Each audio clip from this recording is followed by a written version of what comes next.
Okay, continuing the egg donor series. Something that you will be asked when you have a confirmed match with intended parents is what your blackout dates are.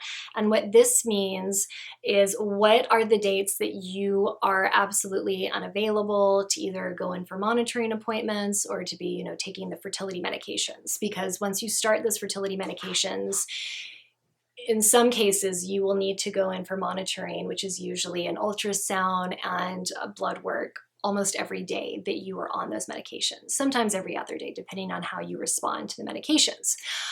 So you need to let them know these are all the trips that I have coming up. A lot of times donors only give blackout dates for like the next 2 months.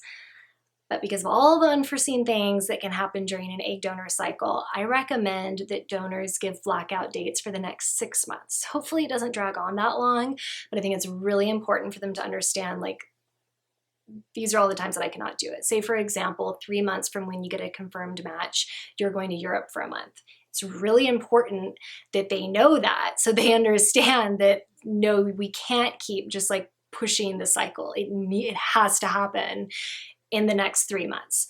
So be really, really clear about your blackout dates. Go through your calendar with a fine-tooth comb to make sure that you don't miss any important dates, because once that calendar is set, it's set and it's going to be really hard to change it. So again, put out all the dates. Even if, for example, like you have a big birthday party that you're having one day, put that date on there as well, if that's a date that you would not be able to go in for monitoring.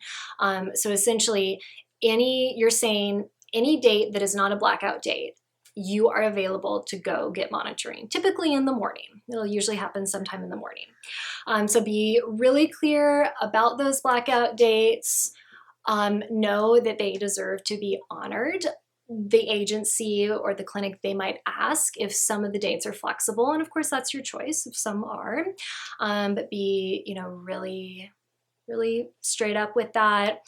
Also know that if you have a trip planned to any Zika area, that will be a big issue because you will be ineligible to donate for 6 months after that trip. So make it really clear if you're going to an area that has Zika, because that'll throw a big wrench in the whole process. So be open with that. I feel like there is something else I wanted to say about blackout dates. The last thing I want to say about blackout dates is make sure that the agency and the clinic knows that you want to be done with the cycle, say like 1 to 2 weeks before you go on a trip. So for example, I knew a donor that was doing a big 2 month trip to Hawaii. And she was gonna be doing lots of hiking. She was gonna be really physical. And so obviously she wanted to feel good for it, right? With egg donation, it can take a week or 2 weeks before you feel back to your normal self and you're able to, exercise and whatnot.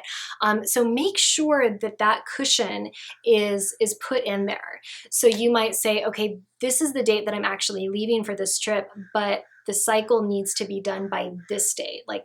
I usually like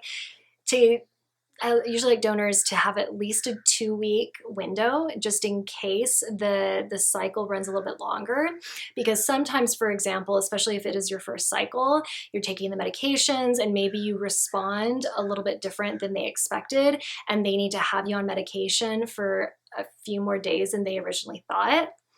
So if you only had 1 week of padding and the cycle is kind of eking more closer and closer to your date of departure, that can get really stressful. So again, I would have a minimum of 2 weeks from the date they expect the cycle to be over to the day you're leaving on your trip, because you don't need that stress. And once you're on those fertility medications, you have to stay on them until they retrieve the eggs. So even if you're coming up to your departure date and those eggs still haven't been retrieved, you would have to miss that flight or leaving on that trip until the eggs are retrieved. So don't let that happen. Give yourself plenty of padding. I think that's it. Let me know if you have any questions about those blackout dates or any other aspect of the egg donation process.